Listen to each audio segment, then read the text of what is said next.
আমাদের জেনারেশনের অধিকাংশ যারা বিশ্বকাপের মাধ্যমে ফুটবলের ক্রাইসিসের অংশ হয়েছিলেন তাদের কাছে নস্টালজিক একটা জিনিস হচ্ছে 10 নম্বর জার্সিটা। মেসি কাকা কিংবা নেইমারের সেই 10 নম্বর জার্সিটা আমাদের শৈশবের একটা অমিন স্মৃতির অংশ হয়ে আছে আজও। ফুটবলে যে কোনো দল বা দেশের সেরা খেলোয়াড়কে সাধারণত 10 নম্বর জার্সিটা দেওয়া হয়ে থাকে। এই জার্সি নাম্বারটাই হচ্ছে আইকনিক নাম্বার। আর ফুটবলের তীর্থভূমি ব্রাজিল সেটাকে আরও বেশি স্পেশালে ভাবা হয়ে থাকে। যুগে যুগে এই আইকনিক 10 নম্বর জার্সি গায়ে জুড়ে বিশ্ব মাতিয়েছেন পেলে, সাদা পেলে খ্যাত জিকো, রিভালদো, রোনালদিনহো, কাকা এবং নেইমাররা। ব্রাজিলে সেই 3R খ্যাত ত্রয়ী দুজনে এই লেগেসি হোল্ডার ছিলেন। এবার আসন্ন কোপাতে কোচ দরিবালার অধীনে সম্পূর্ণ ভিন্ন রূপে ব্রাজিল দল। বহুদিন থেকে দলের বাহিরে নেইমার, তাই খালি পড়ে আছে সেই আইকনিক 10 নম্বর জার্সিটা। আবার পেলে, রিভালদো, রোনালদিনহো, কাকাদের ট্র্যাডিশনাল লেগেসির উত্তরসূরি হতে যাচ্ছেন রদ্রিগো।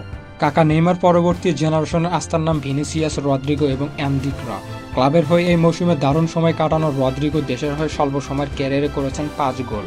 এই বয়সে মাদ্রিদের হয়ে তার এক্সপেরিমেন্টস, ভার্সিনালিটি ও ট্যালেন্টের জন্য বেশ আলাদাভাবে কদর করা হয় তাকে।